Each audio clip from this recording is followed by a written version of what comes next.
10 నిమిషాల్లో మసాలా వడ ఎలా తయారు చేసుకోవాలో చూసేద్దామండి. హాయ్ ఫ్రెండ్స్, ఈరోజు మనం హోటల్ స్టైల్లో మసాలా వడను ఎలా తయారు చేసుకోవాలో చూసేద్దామండి. ఛానల్ని సబ్స్క్రైబ్ చేసుకోకపోతే ముందు ఛానల్ని సబ్స్క్రైబ్ చేసుకోండి. ముందుగా 2 గ్లాసెస్ పచ్చిపప్పు తీసుకొని దానికి సరిపడే వాటర్ పోసుకొని 3 to 4 hours నానబెట్టుకోవాలండి. మీకు అంత టైం లేదంటే హాట్ వాటర్లో ఒక ½ hour నానబెట్టుకోండి. నానబెట్టుకున్న తర్వాత మనకు కావాల్సిన ఇంగ్రీడియంట్స్ చూద్దామండి.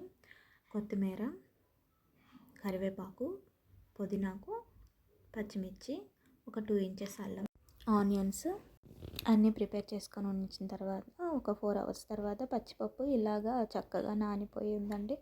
నానిపోయిన పచ్చిపప్పుని ఒక మిక్సీ జార్లో వేసుకొని చక్కగా గ్రైండ్ చేసుకోవాలండి. వాటర్ అస్సలు వేయకూడదండి. పిండి మాత్రం పొడి పొడిలాడుతూ ఉంటేనే పర్ఫెక్ట్గా మసాలా వడ అనేది వస్తుంది.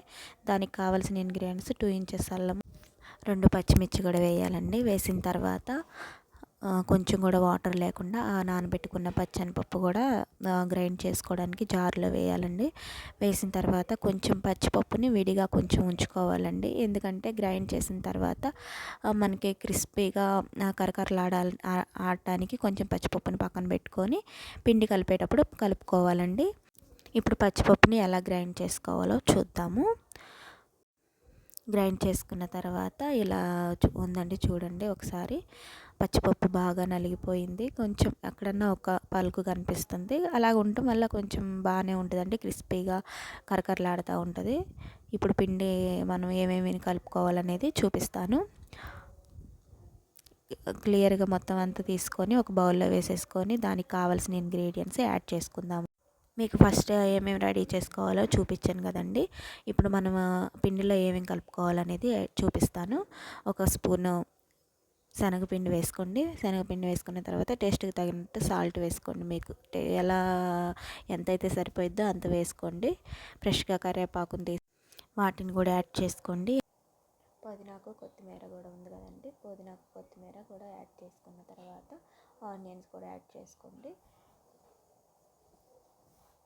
ఆనియన్స్ ఇందాక మనం నానబెట్టిన పచ్చిపప్పు కొంచెం పక్కన పెట్టుకున్నాం కండి, దాన్ని కూడా యాడ్ చేసేసుకొని పిండి బాగా కలుపుకోవాలండి.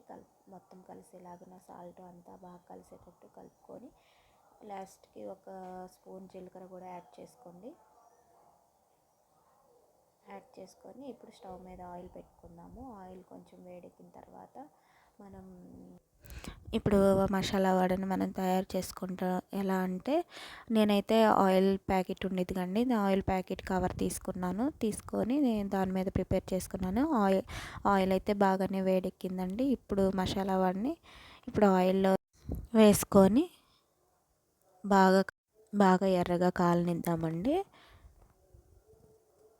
చూడండి ఎలా ఎర్రగా కాలంగానే మనం తిప్పుకుంటూ ఉండాలండి.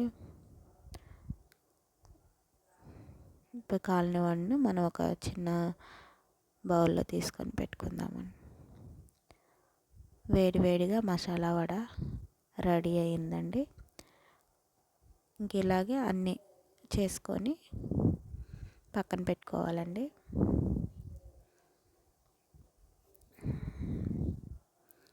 చూడండి ఎర్రగా ఎలా గోల్డెన్ కలర్లో వచ్చిందో, అలా గోల్డెన్ కలర్ వచ్చిందాక మనం ఫ్రై చేసుకోవాలండి.